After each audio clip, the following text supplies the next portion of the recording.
पत्नी पर तुम्हारी प्लेटलेट्स गिर रही थी और उल्टियाँ भी हो चुकी थी। आईसीयू में थी। थैंक गॉड बच्चे वक्त रहते अस्पताल ले आए, वरना ड्यूटी डॉक्टर मेरी तरफ हिकारत से देख रहे थे। मैं किसी अजनबी या शून्य में खो गया। तुमने कभी अपनी बीमारी, दर्द, तकलीफ को मेरे सामने नहीं दिखाया और ना ही काम करने में लापरवाही की, और यही समझता रहा कि सब ठीक है। शादी के बाद से ही तुम्हारे सपनों को मुट्ठी में कैद करने की बातें मुझे बचकानी बुनियादी लगती। रियल लाइफ से दूर की बातें कभी तुम्हारे साथ उतनी कोशिश नहीं की मैंने। तुमने घर बाहर की जिम्मेवारी से मुझे मुक्त कर दिया। मैं तो आराम चला गया। टॉयलेट, कपड़े, खाना सब हाथ में देती तुम। जब मैं ऑफिस से घर आता, चाय पिलाती और मैं अपने दोस्तों से मिलने निकल जाता। उस दिन मुझे बुखार था तो मेरी तीमारदारी में लग गई थी। खुश भी थी कि मैं अब तुम्हारे साथ पास रहूँगा। कुछ देर ही सही, पर बुखार उतरते ही मैं काम पर निकल गया। तुम्हारा उतरा चेहरा आज भी मेरे सामने है। मुझे सब ढकोसला लगता, टेंशन लेना, परेशान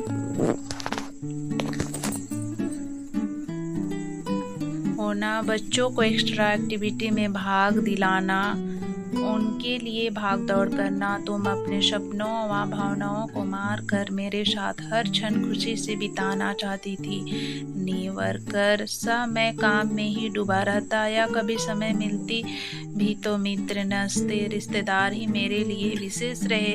तुम मुझे मेरी जिम्मेदारी समझती, कभी झुझलाकर लड़ भी पड़ती, पर 2 ही मिनट बाद मेरी टाई ठीक करने लगती और मैं तुम्हें धकियाता हुआ ऑफिस के लिए निकल जाता। क्या जाने तुम पर क्या बीतती होगी जब तुम छुट्टी वाले दिन मेरे सिर की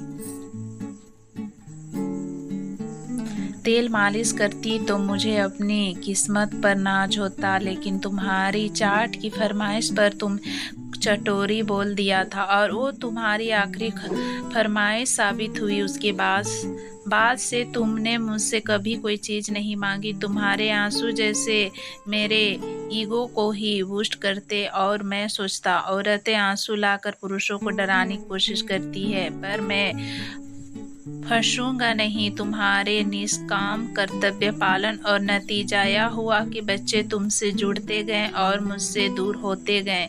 जब दोनों रिजल्ट या मेडल लाते तो सबसे पहले तुम्हें हिलाकर दिखाते। मेरे परिवार वाले भी हमसे हमेशा खुश ही रहते थे। मेरी बहनों को भी स्नेह परवाह की आशा तुमसे ही रहती थी। तुम्हारी गुहार मेरी माँ सुनती भी थी, बस वहाँ तुम मन हल्का कर सकती थी। मेरी निष्कटुरता से उबरने के लिए तुमने अपनी किटी पार्टियों भी शुरू कर दी, लेकिन मुझे यह सब भी बर्दाश्त नहीं होता, क्योंकि मुझे यह बेवजह समय और पैसों की बर्बादी लगती। मेरे लिए सब चोचले होते, परिणाम वही हुआ। प्रौढ़ावस्था में अकेला था, तिरस्कृत महसूस करने लगा, और बच्चों के साथ तुम और मजबूत हो चुकी थी। फिर भी मेरी परवाह थी तुम्हें। अब बस कोई समस्या सुलझ रही होती। अब बच्चे भी अपनी अपनी जॉब में खुश हैं। इतने सालों की चुप्पी या यूं ही कहें तिरस्कार से तुम खुद को सिमट चुकी थी।